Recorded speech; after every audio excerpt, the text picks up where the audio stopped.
सो दोस्तों welcome to money stocks. तो इस वीडियो के अंदर हम लोग बात करने वाले हैं मल्टीपल स्टॉक्स के बारे में।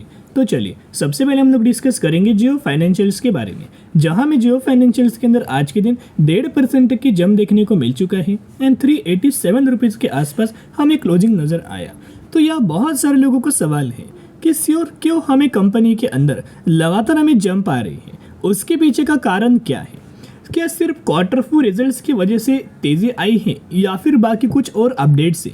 देखिएगा दोस्तों, जिन अपडेट्स के बारे में हम लोग बात करने वाले हैं वो अपडेट्स हमें पुराने अपडेट्स हैं। ये अपडेट्स हमें पहले आए थे, लेकिन जब जब ऐसी सिचुएशन आपको देखने को मिलेगा तभी तभी जियो फाइनेंशियल्स के अंदर क्या होगा, एक बड़ी रैली, एक बड़ी जंप हमें देखने को मिलेगा। और जब भी बड़ी रैली, बड़ी जंप हमें देखने को मिलता है तो आप समझ जाओगे कि रैली के पीछे की वजह क्या हो सकती है। तो जियो फाइनेंशियल्स के अंदर आज के दिन ये कंपनी के द्वारा अपना लाइफ टाइम वाला हाई हमें कंपनी के द्वारा क्रिएट हुआ है 395 रुपीज़ के आसपास।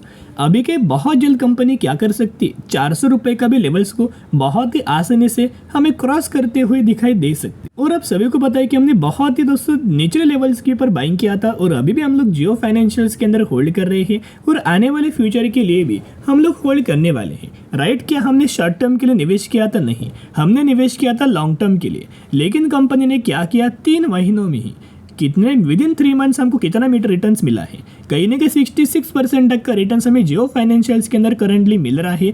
जो लोग डेली चैनल्स को फॉलो करते, वीडियोस को देखते हैं, उन सभी लोगों को पता होगा आज के दिन होगा क्या। जब भी दोस्तों मार्केट क्लोज हुआ, आफ्टर मार्केट ऑर्डर लग चुका है, यानी ऑर्डर लगा हुआ है सेलिंग साइड के लिए, जो कि एम ऑर्डर भी आप बोल सकते हो, जिसके अंदर 31,000 क्वांटिटीज का सेलिंग का ऑर्डर लगा हुआ है करंट प्राइस के ऊपर। तो क्या है, अभी लगातार जो कंपनी के द्वारा हमें तेजी आ चुका था, लगातार रैली आया था, या फिर बहुत सारे लोगों को कम समय के अंदर बढ़िया तरीके से रिटर्न मिला है। किन लोगों को 20% तक का रिटर्न मिला, किन लोगों को 25% तक का रिटर्न मिला, कई लोगों को 40% तक का भी रिटर्न मिला। तो वो लोग क्या कर रहे हैं, वो लोग आए थे शॉर्ट टर्म के लिए और उनको शॉर्ट टर्म बेसिस के ऊपर एक ग्रेट हमें रिजल्ट्स भी अच्छा आया था और ग्रेट रिटर्न्स भी कंपनी ने उन लोगों को दे चुका है। तो वो लोग क्या करेंगे, एग्जिट करने की कोशिश करेंगे, तो वही हमें की जा रही है। उसके साथ साथ डिलीवरीज हमें देखने को मिला था 39% तक का डिलीवरीज हुआ। इसमें क्या है, म्यूचुअल फंड्स के द्वारा, एफआईज के द्वारा और डीआईज के द्वारा बड़ा माल हमें दोस्तों लगातार बाइंग किया जा रहा है। तो सबसे पहले देखना कि कंपनी ने रिजल्ट्स अपना कैसे प्रेजेंट किया था, उसके बाद और अपडेट्स के बारे में जानेंगे। तो जो कंपनी का जो सेल्स का जो डेटा था वो कहीं ना कहीं क्वार्टर ऑन क्वार्टर बेसिस के ऊपर ग्रो हुआ था, लेकिन उतना हमें ग्रो नहीं हुआ था। ये क्वार्टरली इतना ग्रो नहीं, लेकिन ईयर ऑन ईयर बेसिस के ऊपर अगर आप ऑब्जर्व करके चलेंगे तो बढ़िया तरीके से ग्रोथ हमें ईयर ऑन बेसिस के ऊपर जियो फाइनेंशियल्स के अंदर देखने को मिल चुका है। तो नेट प्रॉफिट्स भी कंपनी के देखोगे 294 करोड़ से बढ़ के हो चुका था 311 करोड़, लेकिन ये था क्वार्टरली। लेकिन ईयरली कंपनी का ग्रोथ देखोगे तो कहीं ना कहीं जो सेल्स का जो डेटा था ना जियो फाइनेंशियल्स का, वो 45 से बढ़ के हो चुका है 1850। यानी कि आप समझ सकते हो 45 करोड़ से बढ़ चुका है 1850 करोड़। और जो कंपनी का नेट प्रॉफिट से वो 31 करोड़ से बढ़ के हो चुका है 1600 करोड़, यानी कि कहीं ना कहीं 1600 करोड़, 30 करोड़ से बढ़ के 1600 करोड़ हो चुका है। तो आप समझ सकते हो कहाँ 30 करोड़ पिछले फाइनेंशियल ईयर्स के अंदर इनका प्रॉफिट्स था और कहाँ करंटली 1600 करोड़ है। तो कहीं ना कहीं अगर आप ऑब्जर्व करेंगे बढ़िया तरीके से परफॉर्मेंस हमें जियो फाइनेंशियल्स के द्वारा हमें किया गया। तो इस वजह से भी दोस्तों तेजी आया है। लेकिन आपको पता होगा कि पिछले 2 से 3 इंडेक्स के अंदर हमें जियो फाइनेंशियल्स की एंट्री हमें हो चुका है। उसमें से जो पहला इंडेक्स है वो आप देख सकते हो। इस इंडेक्स का नाम क्या है? इस इंडेक्स का जो नाम आप देख सकते हो, निफ्टी नेक्स्ट 50 इंडेक्स।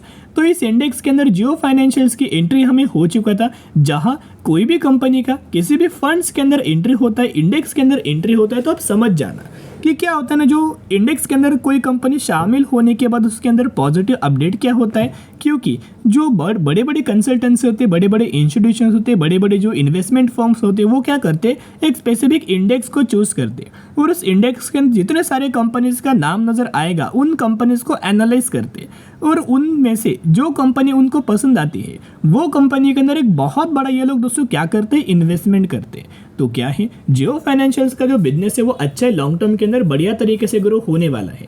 तो बीच बीच में होता है क्या ना, जैसे जैसे आपको तेजी देखने को मिलेगा वैसे वैसे आप समझ जाना कि बड़े बड़े इन्वेस्टमेंट हमें जियो फाइनेंशियल्स के अंदर हो रहा होगा, जिसका डेटा रिसेंटली आपको नजर नहीं आएगा, 1 से 1.5 महीने बाद आपको नजर आएगा। लेकिन इनके द्वारा जो बोला गया है कि जियो फाइनेंशियल्स की जो एंट्री हमें निफ्टी नेक्स्ट 50 इंडेक्स के अंदर दोस्तों हुआ है ना, जिस वजह से इनके अंदर कितना 0.66 यानी कि $66 मिलियन का एक बहुत बड़ा इनफ्लो कंपनी के अंदर आ सकता है। अभी बहुत सारे लोगों को नहीं पता कि सर इनफ्लो होता क्या है।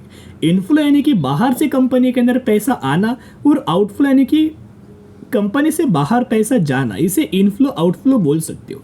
इनफ्लो यानी कि एक बहुत बड़ा इन्वेस्टमेंट कंपनी के अंदर आने वाले फ्यूचर में आ सकते। उसके साथ साथ एक और इंडेक्स के अंदर जो कि AMFI इंडेक्स, इसके अंदर भी जियो फाइनेंशियल्स की एंट्री हो चुका था लार्ज कैप कैटेगरी के अंदर। अभी AMFI क्या है, association of mutual funds of India. इस इंडेक्स के अंदर जियो फाइनेंशियल्स की एंट्री हो चुका था, तो कहीं ना कहीं इस इंडेक्स के अंदर भी बहुत बड़ा इन्वेस्टमेंट हमें जियो फाइनेंशियल्स के अंदर आ सकता है। तो जिस वजह से कंपनी का टेक्निकल चार्ट को एनालाइज करके चलेंगे, जो बॉटम से लेके टॉप तक कहीं ना कहीं पॉइंट से लेके करंट प्राइस तक हमें बढ़िया तरीके से रिटर्न मिल रहा है।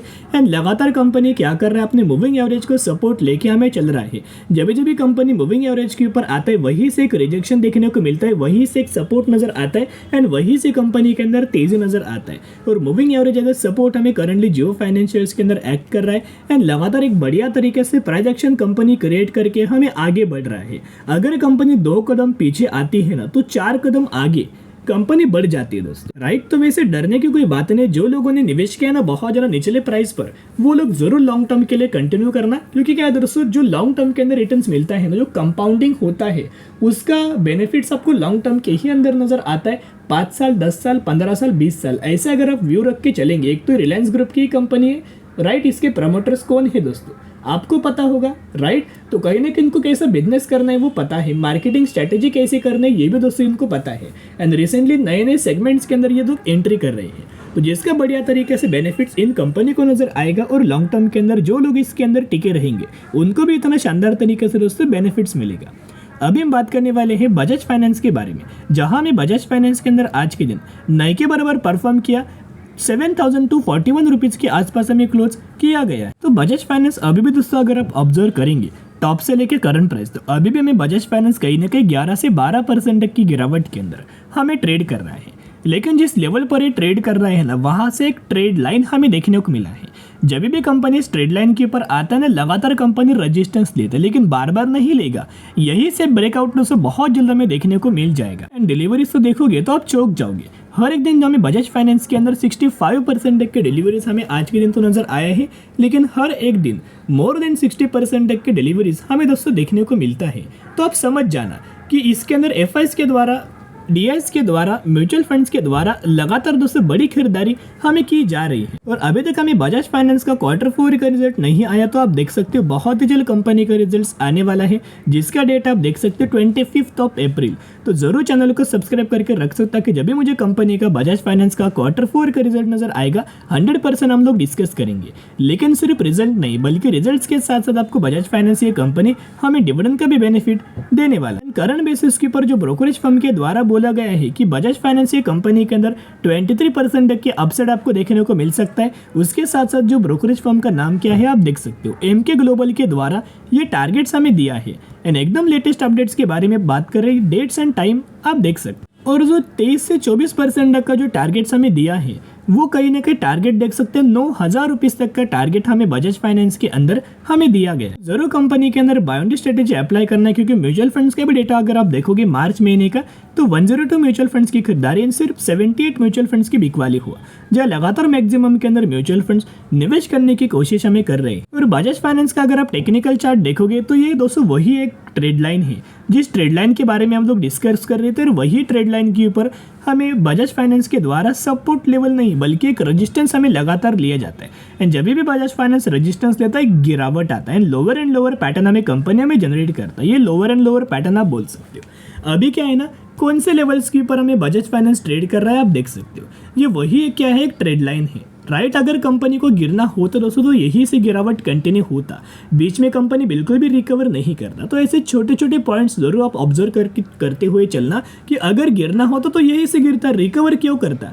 राइट। इसका मतलब क्या है कि जो बजाज फाइनेंस का Q4 का रिजल्ट आने वाला है वो बहुत ही बेहतरीन तरीके से आ सकता है, जिस वजह से हमें बजाज फाइनेंस के अंदर यही से एक ग्रेट हमें ब्रेकआउट नजर आएगा। और एक बार ब्रेकआउट होता है ना तो सबसे पहले बजाज फाइनेंस 8,200 रुपीज़ तक का लेवल्स अचीव करेगा और उसके बाद 9,000 रुपीज़ तक का टारगेट हमें अचीव कर देगी। तो जरूर कंपनी के अंदर buy on dip strategy apply करके चल सकते हो। अभी हम बात करने वाले हैं अगली कंपनी के बारे में जिसका नाम है भाग्यधारा केमिकल इंडस्ट्रीज लिमिटेड, जो कि 1950 पर ट्रेड कर रहा है और 180% तक का रिटर्न शेयर होल्डर्स को बना के दे चुका है। ये वही कंपनी रिसेंटली 1:10 रेशियो का स्प्लिट का अनाउंसमेंट किया है, जिसके अंदर आपको 1 के बदले 10 शेयर मिलने वाले हैं। तो जरूर कंपनी के बारे में स्टडी एनालिसिस जरूर करना। तो चलो दोस्तों, आज के लिए इतना ही। अगर आपको ये वीडियो पसंद आए जरूर वीडियो को लाइक और चैनल को सब्सक्राइब करके चल सकते हो। फिर मिलेंगे, बाय।